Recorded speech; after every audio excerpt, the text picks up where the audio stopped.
अहानबा मकदा channel सिगी माइकेदगी मैम पुनः पतराम नौचबग लोइननि कोक नोन खुरुमजरी अमदि मणिपुर फोंखिबा पाउचे सिंगदगी मरोइबा अपडेट अमखक लखोतचरग मैम द खुदोल तमजरी हौखिबो अक्टोबर तांग 12 द पेसिम थोंग ओइनाम लेका इमा लाइरेम बिसंगलेंदा पांगथोखिबा बोट चोर गादी चोर हौदोकपगे थौरमदा एमपी डॉक्टर अंगोमचा बिमोल अकोइजमना BJP MLA सिंह माइखुम उपलग अतोप पार्टी द मिरेप ओइरकलगनी सेक्शन मिनसी हाइना फोंगदोखी हिरमसिगी मतांगना समलप पाउदम खरा थमजरी तामिनसी BJP के MLA सिंह माइखुम उपलग अतोप पार्टी द मिरेप ओइरकलगनी सेक्शन मिनसी Bimol Akoijam Indian National Congress न लेबाक सिन बथुंग चथरकलिब सिग्नेचर कैंपेन बोट चोर गादी चोर ngasi कैसामथोंग एसी दसु पार्टी असिगी MP डॉक्टर अंगोमचा बिमोल अकोइजम न हौदोखरे पिसुमथोंग ओइनाम लेका इमा इरेम लाइरेम बिसंगलेंद पांगथोखिबा बोट चोर गादी चोर campaign अदुद MP doctor Angomcha Bimol Akoijam न हाइकी मणिपुर मियाम के अवाबा खंगबा ngamdaba amadi असेंबली की स्पीकर अमसुंग हानगी चीफ मिनिस्टर बु इकाई खुमनदबा प्राइम मिनिस्टर की थवोंग मणिपुर मियाम बु इकाईबा पीबनी नरेंद्र मोदी असी BJP खक्तगी प्राइम मिनिस्टर नते लेबाक पुंबा असिगी प्राइम मिनिस्टर नि हाइना मसाना खंगजबा चंगी BJP की MLA सिंह माइखुम अमा उपसिलगा अतोप party the यावरकलगनी मियाम section लेमिनसी Mahagana हाइकी BJP न लुचिंगबा सेंटर द लैरिबा गवर्नमेंट असिना लेबाक असिगी कॉन्स्टिट्यूएंसी थुगाइदुना डेमोक्रेसी बु खोंगोइनबिरी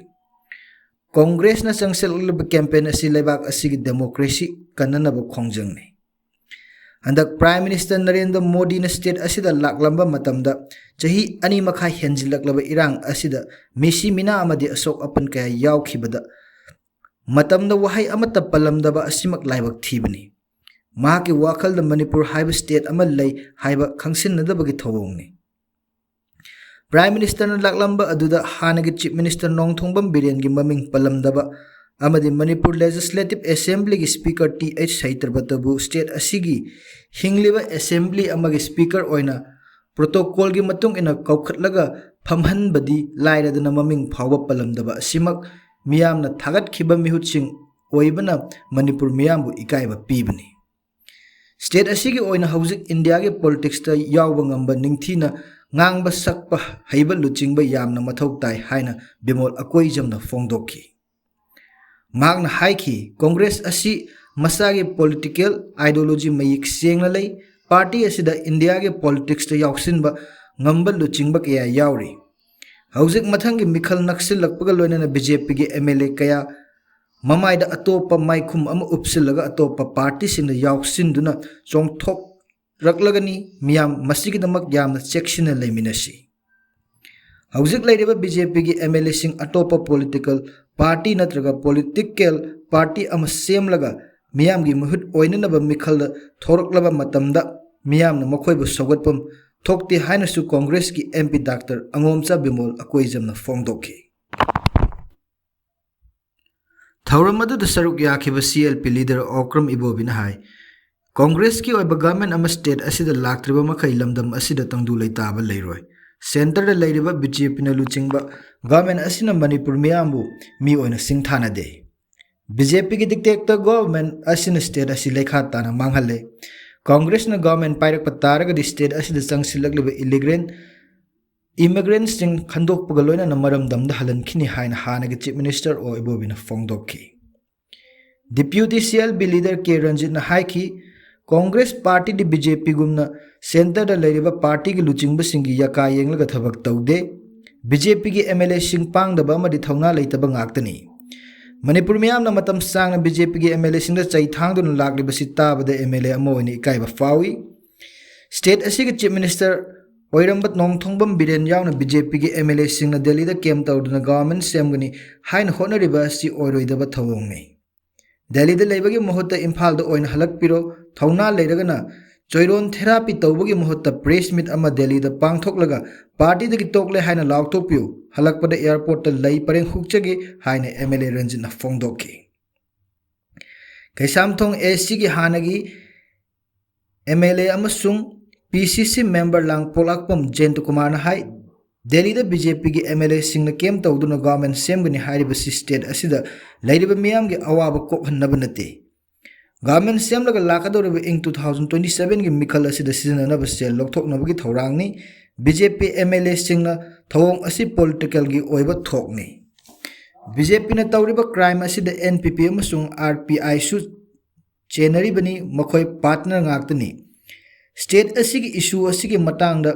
Parliament party ani asigi maikadagi wafam amata thamkhiba leitri haina Jayanta Kumar na phongthoki.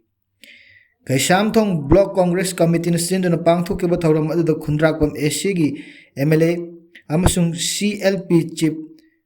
Hip TH Lokeshwar Sagolban asigi PCC members su oiriba ex MLA Dr. KH Local Kasham thong Block Congress Committee ki President Dr. M Akhya Kumar amasung maru eba mi kaya susaruk yaki. Amarom do oinam Assembly Constituency ki manung chanba kaino dalaiba MPCC ki Legal Department ki Convener Laitonjam Brojan Singh mayum da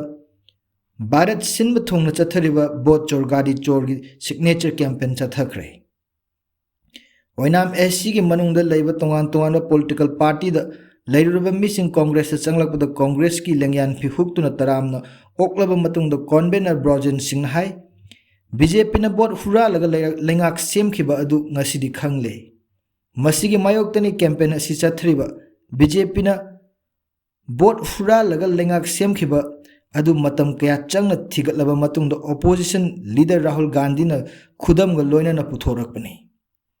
BJP ki lengak laktringai Congress na lengak pairam badu BJP na bot hura lamdrabadi Congress ki lengak dumak leramgani. Signature campaign asi Congress mai pak taba yadi haiba pandam dani ngasi campaign chatharibasi. Maram sinal lalon kaya puthokna Congress soidana mai pak na bahona minasi BJP na lengak pairam drabadi Manipur kairam loi laiba ki issue sing focus toba natraga paisa da focus toba leader khangadra haibasi miyamna khangba mathau tare lo khangba policy semba haibaduni MLA hairibasi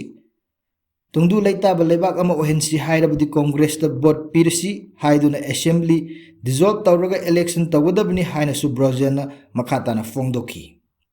thauram sida kaino dagi social worker Babu Singh Sina Maimu Singh Tubul Mahila Congress Committee TH Bempisak Devi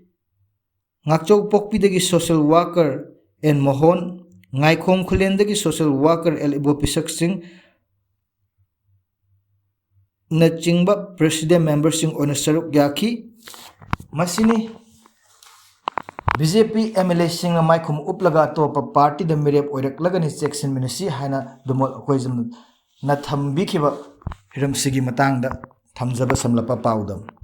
tabiri singbo amko khulumjari amade channel asibu nungsibiduna like amade share subscribe to ba kawbi gnu haibaga loina ngasigi damakadi tension jari